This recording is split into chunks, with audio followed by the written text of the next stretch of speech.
Hello বন্ধুরা, আজ আমি বানাবো কচু চিংড়ি। দেখুন কি নিয়েছি।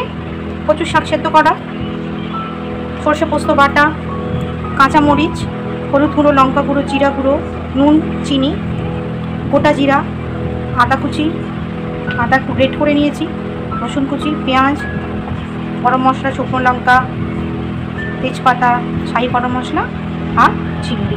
দেখতে থাকুন।